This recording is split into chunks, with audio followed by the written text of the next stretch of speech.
had this serious craving for some bistec con arroz y habichuela the other day, the one from Miami restaurant. So I went in for a takeout order. It was raining that day, so I really couldn't kill time walking around the neighborhood.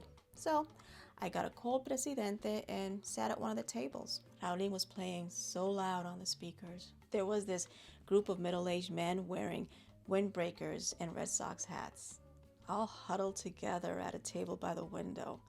They're leaning back, watching the game that was playing behind them. I looked around the restaurant and noticed that the photographs that used to clutter the walls weren't there anymore. I realized in that moment that I missed them. I wished that they were still there. But why? I was awkwardly scrolling through my phone, taking small sips, hoping it would last long enough. Waiting in a room full of men with a soundtrack of overly bass bachata playing in the background makes anyone feel like they have to disimular, como que está haciendo algo en tu celular. I kept looking up at la muchachita at the counter to see if my food was ready. She'd turn around and ask the cook through the metal ventanita and turn back around and shake her head like, todavía, ¿quiere otra cerveza? I shook my head, no gracias. Them rice and beans were worth it though. So I just waited. I put my phone down and stopped looking through my wedding to-do list and took that final sip of beer. You know, that sip you take just out of habit because you know there's not even a drop left. And I decided just to sit there, resting my hand in my chin, looking at the empty wall. Just then, a man walks in, con pancita, aviator glasses, and a 90s style bomber jacket. Not funky, simple, like muted brown, like something Balbuena would wear in Nueva York. A New York papi in Boston. He seemed surprised to see the group of men by the window. Maybe they worked together? I don't know, I didn't quite make that out. But anyway, they greet him. Hey, fulano! I didn't quite catch his name. They greet each other and then they make small talk. You know, that kind of small talk Dominicans do so well. Bate, ¿cómo está todo?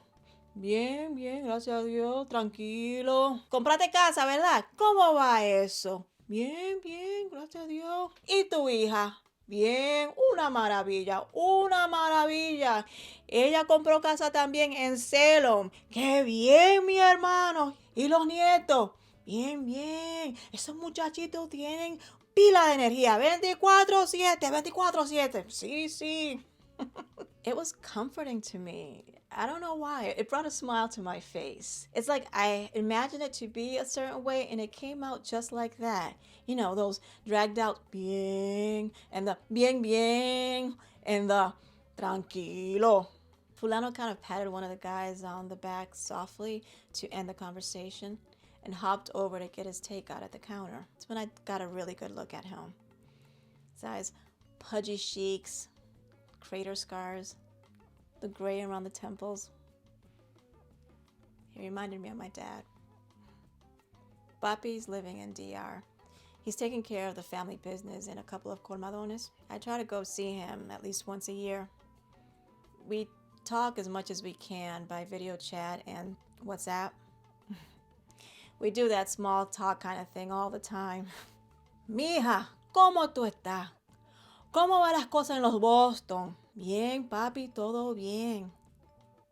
And in that moment, I had a vision of my dad in Santo Domingo walking into a restaurant to pick up takeout and meeting a group of old friends at a table. Rodolfo! Oh, tanto tiempo! Y la familia, y tu hija, y los nietos. And I wondered, what would he say? What would he say? Would he tell real stories? His daughter is divorced, 31, no kids?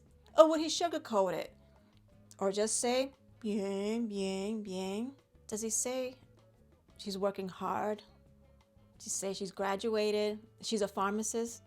Would he even say that? Or use something more general like she's in the medical field? Does he say that she's getting remarried? Would he say any of that at all? I mean, does it stress him out when his friends ask him about his daughter? Would he say that he's proud of me? Is he proud of me? I don't know. In that moment, I couldn't help but think, if my papi says that he's proud of me in those moments of small talk, maybe he doesn't need to say it for me to feel it. But it occurred to me how much it would mean to me to know that on any given day, at any moment, my papi could say that in some way I have made him proud.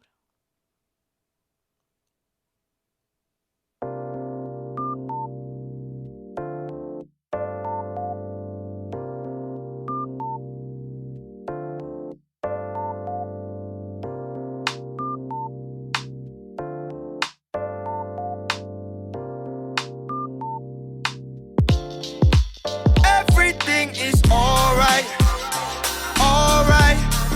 I got my dog that's full life, full life. Ain't got no kids and no wife, no wife. So everything is alright, yeah, alright. Man, look, what? I ain't no juicer, no baller, but I play alright. Shout out to all the homies, that's the same all their life. You back into the situation, safe then you right. How the jeans stay fit to fight. Now let me count you out in the ring or in the safe streets that they hype.